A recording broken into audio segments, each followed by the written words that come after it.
Maharashtrian special puran poli थाली. चला तर मग कशी करायची ते आपण पुढे पाहूया. मी ही 2 वाट्या चना डाळ स्वच्छ 2-3 पाण्याने धुवून घेतलेली आहे. ही साधारण 1 ते 1.5 तास मी भिजत घातलेली होती. आता आपण ही कुकरला शिजून घेऊया. ही डाळ आपल्याला साधारण 4 शिट्ट्या करून शिजून घ्यायची आहे. आता ह्या 2 वाटी डाळीसाठी मी 4 ग्लास पाणी याच्यामध्ये ॲड करीत आहे. आपल्याला कटाच्या आमटीलाही पाणी लागणार आहे, त्याच्यामुळे एक वरती अर्धा ग्लास ॲड करायचे आहे पाणी. मी ह्या 2 वाट्या डाळीला मी 4.5 ग्लास पाणी टाकलेलं आहे. आपल्याला थोडंसं पाणी कटाच्या आमटीलाही लागणार आहे, त्याच्यामुळे एक अर्धा ग्लास मी एक्स्ट्रा टाकलेला आहे. पुरण शिजवते वेळेस मी याच्यामध्ये एक अर्धा चमचा हळद टाकत आहे आणि 1 चमचा तेल टाकायचं. डाळ छान शिजते. ह्या कुकरच्या टोपणाला मध्यभागी आपण असं तेल लावून घेऊया, त्याच्यामुळे उतू जात नाही डाळ आपली. मी कुकरला रिंगही पाण्यात भिजून लावलेला आहे. आता आपण हे शिट्ट्या करण्यासाठी गॅसवरती ठेवूया. हे पुरण मी असं शिजून घेतलेलं आहे आणि याचं पाणी हे मी पुरण निथळून काढलेलं आहे.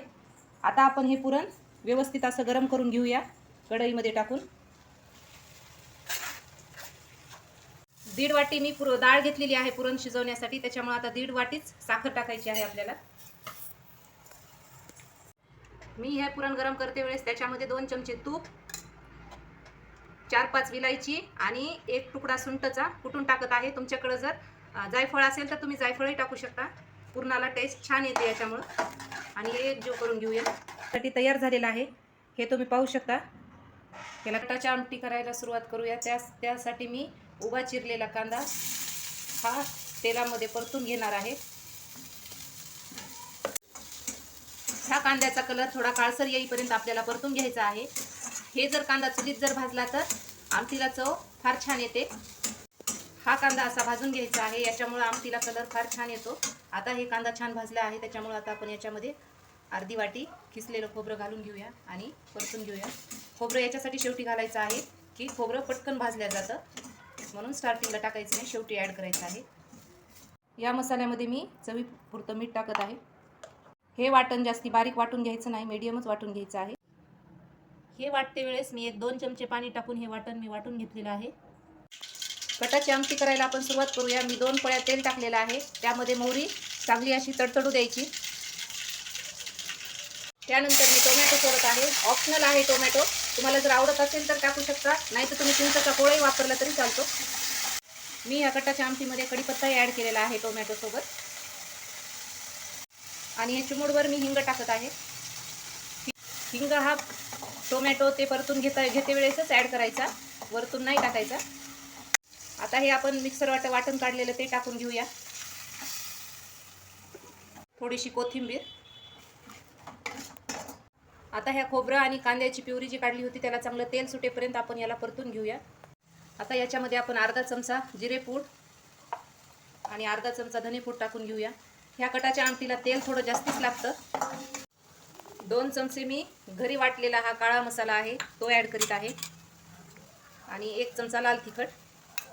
हे एकजीव करून घेऊया. आणि मसाले वाफळण्यासाठी एक थोडंसं 2-3 चमचे पाणी टाकून हा मसाला छान असा वाफळून घ्यायचा आहे. ही लसूण अद्रक पेस्ट मी आता ॲड करीत आहे. चवीपुरतं मीठ टाकून घेत आहे. थोडीशी हळद.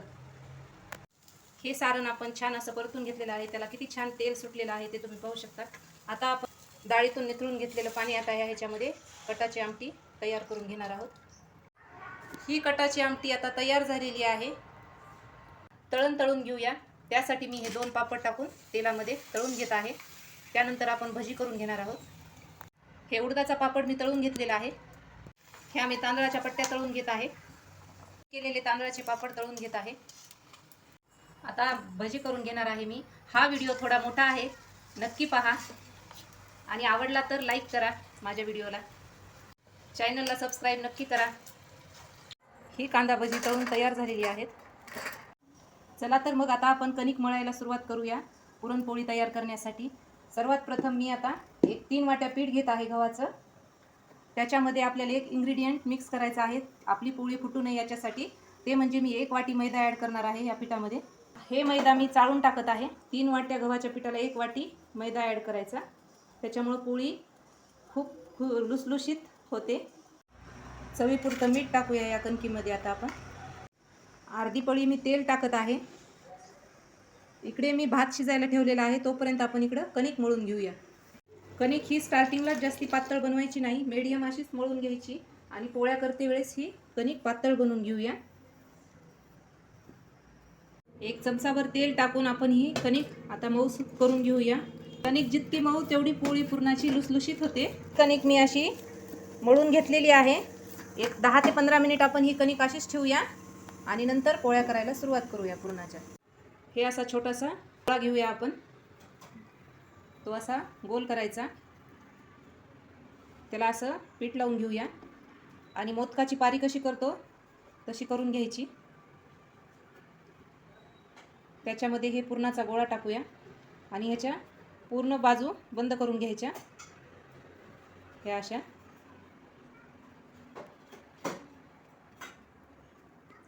हे उरलेलं पीठ काढून घेऊया. हे असं करून घ्यायचं. आता या दोन्ही बाजूंना पीठ लावून घेऊया आणि असं लाटून घेऊया.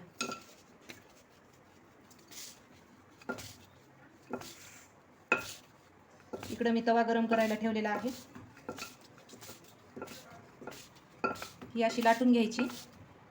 जास्ती पातळही पोळी बनवायची नाही आणि जास्ती जाडही नाही, मीडियम अशी लाटून घ्यायची.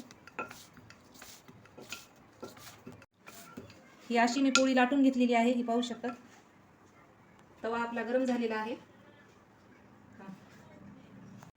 आपण परत एक पोळी बनवून घेऊया.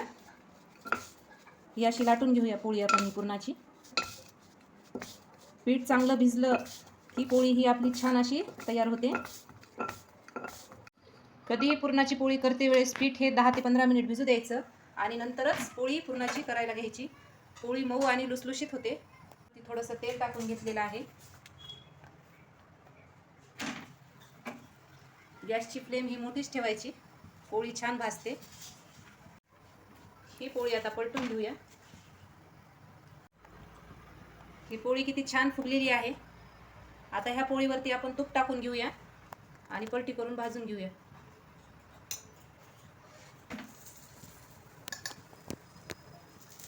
ही छान अशी आपली फुगलेली आहे पुरणाची पोळी.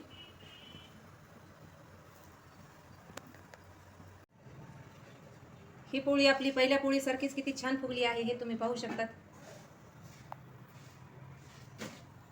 दोन्ही साईडनी किती छान फुगलेली आहे. ही स्पेशल पुरणपोळी थाली तयार झालेली आहे. हे तुम्ही पाहू शकता किती छान झालेली आहे. ही पुरणपोळी आपली किती लुसलुशीत झालेली आहे.